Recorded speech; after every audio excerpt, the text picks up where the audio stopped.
Hello.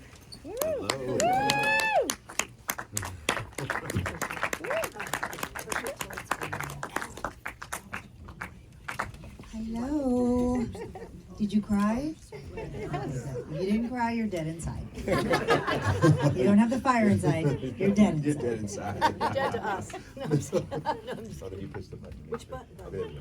Oh, there we go. Thank you all so much for being here. We want to just unpack a little bit of the music of the film. And Eva, I want to start with you. Oh, okay. Because two things. One, what was your approach to the music? One. And two, Diane and I have worked together, but it was you who invited Diane to the initial screening. So She had no choice because I bugged the shit out of was her. it only Yes. because she bugged you? Yes. Or what about Diane Oh, made you my- instinctively know that she was the right person? So Oh, first and my gosh. foremost, what was your approach to the music? Yeah. And then why Diane? Yeah, well, you know, you and I talked a lot about the music while we were shooting. Yeah. And we were trying to stay in the era of the 70s, 80s, and 90s. And I remember we wanted Cypress Hill. I was like, we have to have Cypress Hill, but they didn't come around until after this moment. And I was like, you know. Yeah. So I had like these ideas in my head musically. And then Marcelo's our composer, Marcelo Zarvos, is an amazing composer. And I sat with him. And then Vanessa Perry, who's Latina, even though her name's Perry, she was the music supervisor. So we were like balancing how much song do we need versus score, and in that process, I always knew we wanted an original song. I was like, we need an original song to this film. Yay. And I only knew that because Diane Warren told me I needed an original song. Basically, yeah. Pretty much. Whether you want I it or remember not, you were I gonna telling get Devon, one. I was like, and then when does Diane write the song? He's like, to what? And I'm like, to this film, because she said she has to write it. But you know, Diane and I met years and years before this film came to be. My production offices were in her building, and I ran into her in the elevator, and she's like, "Who are you? What are you doing? What is this? What is it?" Yeah, she's like, "What's happening?" And I was like, "Oh, you know, I produce and direct." And she goes, "I want to write a song for your movie." And I was like, "I don't have a movie." She's like, "Well, when you do, I'm writing the song." And I was like, "Oh my gosh!" Looking back now, I'm just like, how lucky am I to have the greatest songwriter in the world tell me she's writing a song. Yeah. For a film Absolutely. that didn't exist. You know what I mean? Like, Right. no, I was just like if people could, like, I bet you the studio would have told me you should try to get Diane Warren. And I remember telling them and you, I was like, hey, you know, we could, you know, Diane wants to write the song, and everybody in the studio was like, Diane Warren wants to write the song for this film? Like, oh my God, like everybody was blown away. Yeah. And then of course the only person I had in mind to sing whatever genius Diane was gonna come up with was Becky G. So that's kind of how that all came to fruition. Yes. Diane and I, this is our second film together. And I'm always interested in the process. So I remember on Breakthrough, because we did Breakthrough together, and that got nominated. And Chrissy Metz performed at the Oscars. It was an amazing performance. Oh, yeah. And I remember you watching the film, and then you have two offices. You had the tower that Well, I've been renting at a place I've never cleaned in 30 years. It's That's- really disgusting, but yes. it's home to me. Alan knows about it. But she went to that place, and I remember you wrote the song for Breakthrough there. Yes, I did. And then she called me. She's like, "Oh, this is what it sounds like." Yeah. So then with Flamin Hot, what was your process? First and foremost, why did the movie inspire you so much? And then what was the process of leaving the theater with an idea and actually creating the melody and the lyrics that go along with that idea? Well, I wrote the title down after seeing. I saw friends and family, and I wrote down the title, "The Fight," on my phone. I write down. Does anybody write down things anymore? I put it on my phone. "The Fire Inside." I thought that was a great title because it has the two meanings. It's the fire inside. When you eat a lot of this Spicy snack. you're gonna have a lot of fire whether you want it or not. It's not, you know. But the fire inside is really passion. So that's that thing. It's a thing Richard Montañez has. It's a thing that everybody sitting here has. Absolutely. And as I'm watching the movie and watching Richard's story, I'm going, oh my God, this is me. I mean, that scene when that idiot is saying, oh, it's not testing well in wherever the fuck it was testing. And he goes and buys all that's Yeah. like what we used to do back in the day, like, oh, the record's not testing, and, so, okay, we have everybody call radio stations or Yeah. whatever, like all the stuff you have to do to prove the idiot's wrong, Right. So it's just about just passion, and I just related as I was writing the song for this movie. I'm going, oh my God, I'm writing the song.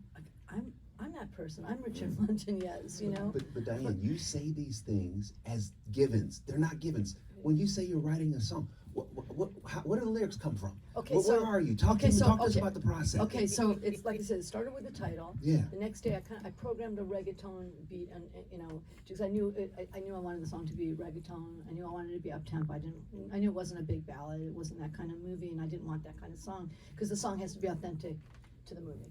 And I programmed this beat. I started playing these chords, and I was like, nothing can hold you back. No one can kill your vibe. You got the right. I was like, ooh, this is so fucking cool. And I had that. I knew I had the germ of something great.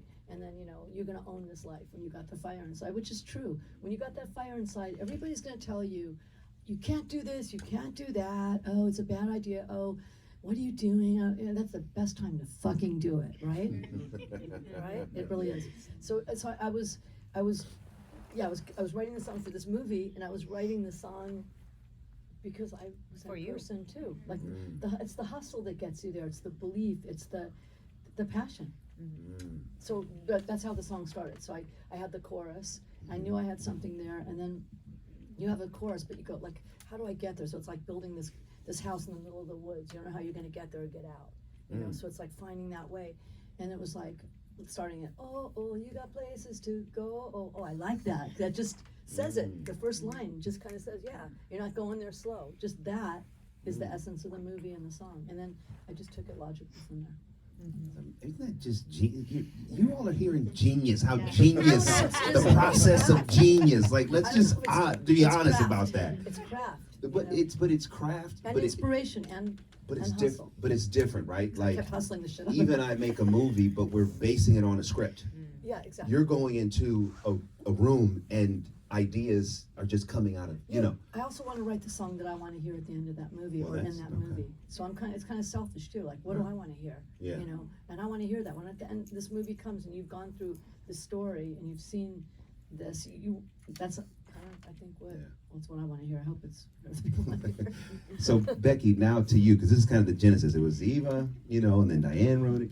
And there were, to Eva's credit, there were conversations about, do you have a male vocalist come in and sing and whatnot? And Eva was like, no, it's Becky G. Yeah. Becky G. Yeah.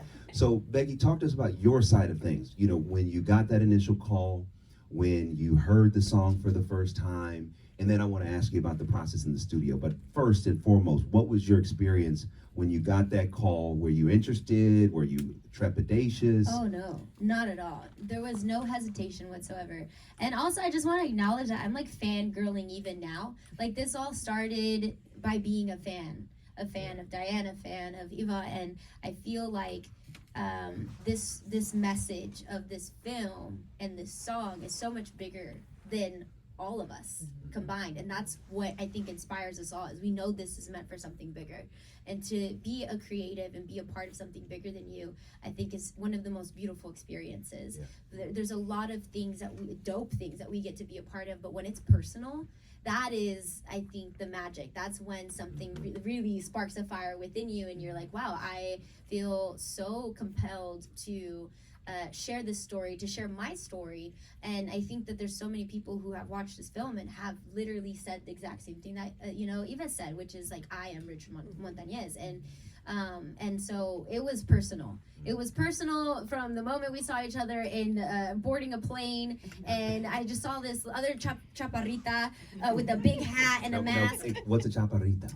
Like a chaparrita is like a short person, Oh, like another shorty. I saw another shorty, another So you can say, hey, what's up, chaparrita? Yeah, I didn't ¿Qué say pasa, that. chaparrita? Like that? You can do that? You can say it. Yeah, and I think it Mexican slang, it can be a term of endearment. Like, Okay. chaparra's like, oh, mi chaparrita, you know? I love it.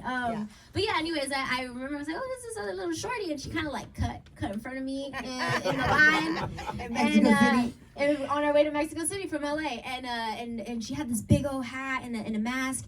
And I just heard excuse me. And then she turns around. She's like, Becky? And then she pulls out her mask and I'm like, Eva? And then she's like, girl, we need to exchange info right now. Yeah. She's like, so there's this move, and she just right then and there, like, boom, lays it on me, and we're like, mid-flight, you came by, we exchanged info, and she gave me some really cool places to eat in Mexico City, and this whole thing, it literally started right there, and then, yeah, she sent me this song. How many times? This is like, how many miracles are going to happen to me? I have Diane Warren in my elevator, and then I'm in line with Becky G, where I'm like, oh, Becky G, we got to get to Becky G. How are we going to get to Becky G? And I'm like, Becky's on my flight! Listen, you got to come and sing the song. I did the story, and I like vomited on her. But you grabbed the opportunity. Yeah. I grabbed the opportunity because you were in Yeah. my building, and you grabbed the opportunity. Yeah. You got to make shit happen yourself. Yeah. Yeah, I like this. It's Constance actually. Lasena told me. She goes, Mija, I'm so proud of you. And I said, oh, I know, I feel so lucky. And she goes, no, it's not luck. Don't say luck. She goes, this type of consistency that it takes, the perseverance that it takes, the hustle that it takes to keep going, to get this far and still want more and still go for more. She goes, that's not luck. That's you. You take that. I feel that way about all of us. And that's why it's like so beautiful, this story. It transmits this very specific message. And I was saying it's very proudly Chicano, but it's a great film. It's not a Chicano film. It's a film that is amazing, that happens to be a Chicano story that gives us our own version of a superhero that we never had.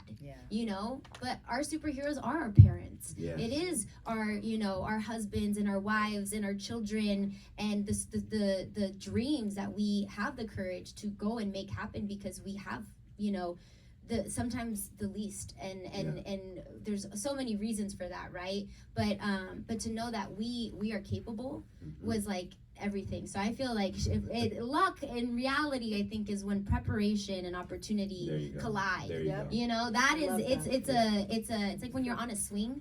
You just sit on the swing. You're not gonna go anywhere. But it's when you build that momentum, you reach that height as a kid, and you don't have to even swing your feet anymore. You're just going. You build that momentum, and then there comes a moment where you're like, okay, I gotta swing my feet again, Or jump off. Or jump off. On that point, as an artist, I want to talk about the swinging your feet part.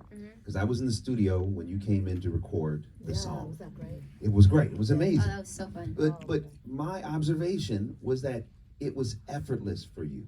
Was that the right observation? Like, talk about your process. I'm glad it looks like that on the outside. It really did. I mean, you just seemed like it was, you were just swimming and you know how to swim. Talk to us about your process as an artist and how you went about recording. It's so funny you say swimming, because I always used to use this when I was a kid. I sometimes, I grew up here in LA. I was a student of the LA school district.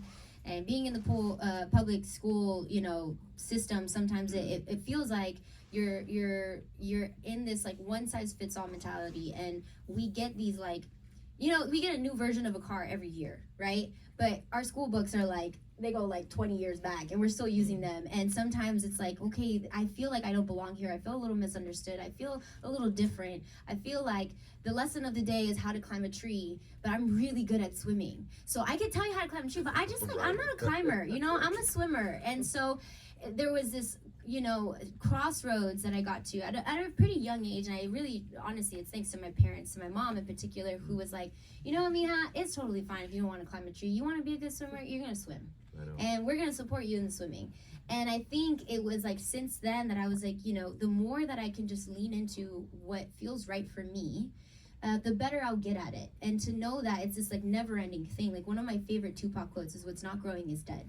And I think as creatives, we have to live life in order to write about it. And that goes for all creatives. We have to live life and go through things to be able to do it. And so to be in the studio, I think it maybe came off as effortless, but because I had so much source of inspiration to kind of fuel that oh yeah, no, we're here, we're doing this, and I'm just gonna do what I do, but it does take a lot an It's like when you see an Olympic. Oh, I didn't mean to interrupt you. No, please go ahead. If you see someone doing, an amazing Olympic, at the Olympics. Backflips You go, and- God, they look so effortless, but it took, you know, Right. Discipline All the and 30 years, 20 Yeah. years of every day, 10 hours a day. yeah, Like, absolutely, sorry, for sure. interrupt. No, not at all. Please. And Diane, how was it to produce? I didn't, Becky. I didn't produce it. I just wrote it. But no, when you were in the studio with Oh, her, like her to in vocal terms of like produce me. giving notes on her vocals. I was, and- Oh yeah, she was like, "You're going. Can you go back in? I need you. I need you." No, she's like, I know, that's "It why I was sounds teeing really, her up really, for- really good you on know, this for her part." But she's process. like, "Actually, I think it'd be really good if you went back in. Can you sing it just hold the inside a little longer, just a little longer." I was wrong because I was like, you know, that one note was like different than that. But then, no, what you did was cooler than what I did, so thank you. And thank you for not listening to me. I usually don't say that. I love it. And what I love about this is just the process. You all are hearing how the process specifically of music works, and you see how each person has to take ownership, you know, of the process to get that song. Yeah. Even, you know, I know there was a conversation, you know, once we had the song and once we got Becky, there was a conversation about the placement of the song in the film. Would you just talk about, you know, how the song, your approach to where you wanted it to be placed and why it's placed there? Yeah, I mean, we played a lot. We put it in so many places, and it just felt like what Diane's genius is taking a 96-minute film into a 3-minute edit, right? Of like, what does this whole movie mean?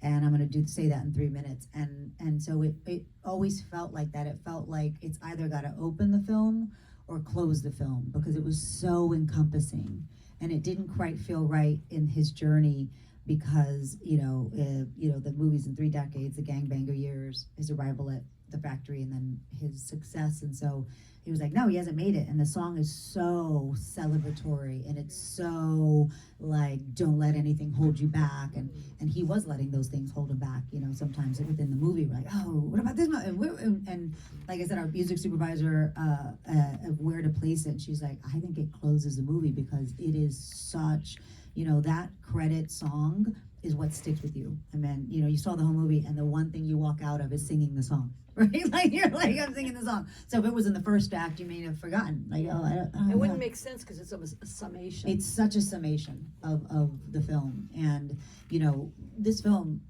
the tone, I don't know if you guys realize how hard this tone was to nail. I mean, it's a comedy, it's a drama, it's, you know, it has pace, it's funny, it's entertaining, but it has a lot of heart, and it's very serious. So it was it had to be a lot of things. And so the song really just was like this perfect soft landing for, you know, the movie to just like, and here you go. So it was about feeling, you know.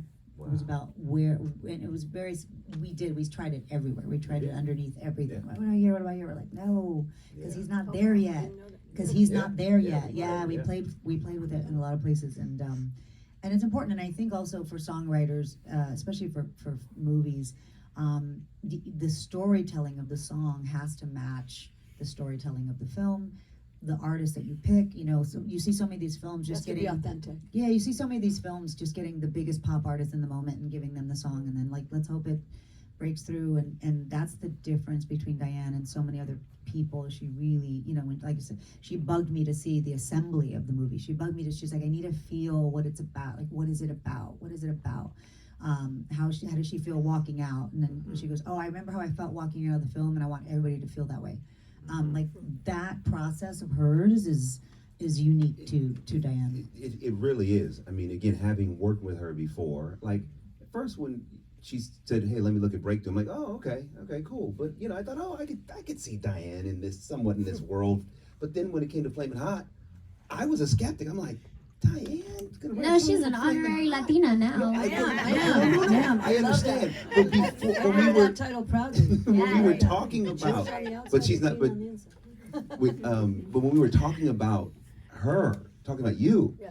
I was like, Diane, could she do this? Really?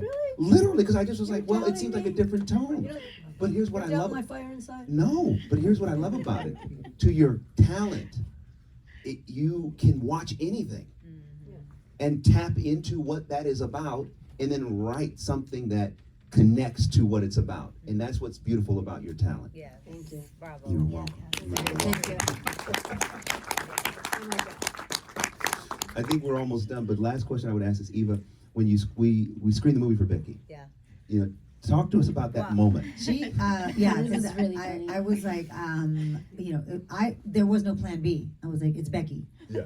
But you're so funny. You just reminded me. The studio did bring up all these names, none Mexican, all male, Yeah.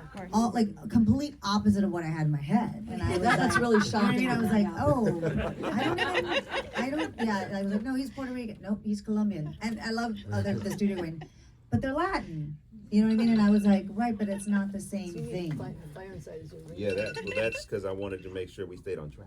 Oh, you. And I was like, nope, it's got to be Becky G. And then in the moment, she was like, I mean, but the last couple years have been on fire for her as well. And so we're like, we're never No pun gonna, intended. we're never gonna get Becky because she's just like the most coveted artist right now.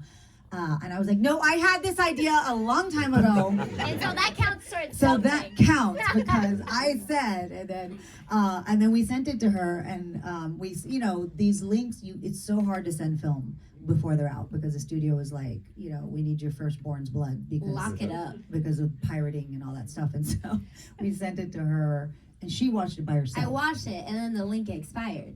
And I was like, wait, my mom needs to watch this. Can you renew the link? And then I watched it with my mom and then I was like, can you renew the link? I have other family members that need to see this movie right now in this very moment. Yeah. So I watched the film 3 times In a row. Wow. in a row. Yeah. Yeah. Yeah. And two of those viewings being back to back. Literally, I watched it in my room and then I was like, renew the link, please. I'm going to go watch this with my mom. Yeah. Yeah. Was this the first movie you've done?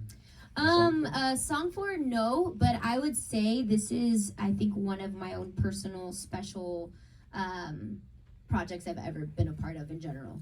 Yeah. And I say that because of all of the serendipitous ways that this aligned, from bumping into her at the airport to knowing that, you know, I used to hustle and sell hot Cheetos out of my backpack at school, in elementary school. Like, there's just something so incredible about what and how all of these pieces align. It was meant to be. Yeah, and I think that for me is something that is so rare to come across. You know, I think as creatives, we use ourselves as service, as vessels to tell stories all the time, right? That's what keeps us going. But when you get to do that for something that looks like you, feels like you, like you said, you know, heroes that in your case, someone who looks like your dad and is like your tío, like that's how I felt about this project. And so I'd say this is probably one of the most beautiful projects I've gotten the privilege of being a part of, for sure. And then I don't know if y'all seen Same, the same video. here, by the way. This is one of my Oh. favorite projects. Yay.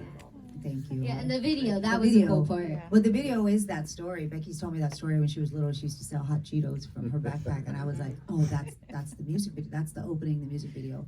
So we had to cast this young Becky with the fire inside. You know, she had this fire inside of like, you know, when the little girl's walking and morphs into modern day Becky, you go, "Oh, you knew that little girl was going to be somebody." And I think that's also part of, you know, the song and the movie is like, okay, this is you never know where talent can come from, and the movie's about how opportunity is not distributed equally. That's right. Talent is, that little girl could be talented, you could be talented, but you don't get the opportunity. But you know Yeah. what? Passion makes all the difference in the world. So that's the You difference. just gotta keep going. Gotta have the Yeah. fire inside. Well, I just wanted to throw one last thing about the music video that I found also kind of really cool and serendipitous was when I sang Fire Inside, I was like, man, I love this film so much. And there's that side of me that's, you know, the actress side who would die for roles like this, who's just like, oh, that's so, and I was like, man, I'm so jealous of everybody who got to experience her as your director. And then she calls me, she's like, hey, so I want to direct the music video. I was like, yes, please. And so it was so cool because I got to experience her in her element as, you know, the amazing director that she is, and being the shot caller and saying this is a vision, this is, you know, I mean, so many random things happened that it was almost raining and stuff, but there were so many beautiful things and so many intentions that, you know, sometimes they're not well received. You can have great intentions and sometimes it doesn't always land, but something about this film, this story, and the team behind it, from the cast to the rest of production, I just think it's so beautiful. It's rare. So Thank you, and thank you for being such an ambassador for the film. Yeah. Hell You yeah. you have gone above and beyond Yeah. what an artist doing a song for a movie traditionally does. So we just want to say Thank you. you. Like I said, it's personal, and also I know she'll both of them be like, We'll call "Hey." you. We've been calling. Where You are know you? Thank you, thank you for this up. But no, I love it. I love big champion, which is a champion of our community, and so it goes hand in hand. Yeah, Yeah. no, without a doubt. And our producer, Devon Franklin. Everybody. Thank you. You know, the song is called The Fire Inside. I don't assume that because you are here at the screening that you have let whatever fire you have out. So maybe this movie sparks fire in you. And if you're a fire, then that means you got to go set something on fire. So whatever that Not means literally. to you, not literally, Diane. Was there a literal fire on the screen? No. But I just say that because this song, The Fire Inside, is a mantra that can power the rest of your life. And so thank you, Diane. Thank you, Eva. Thank you. Thank you, everybody. There's food outside if you Yes. guys want some food and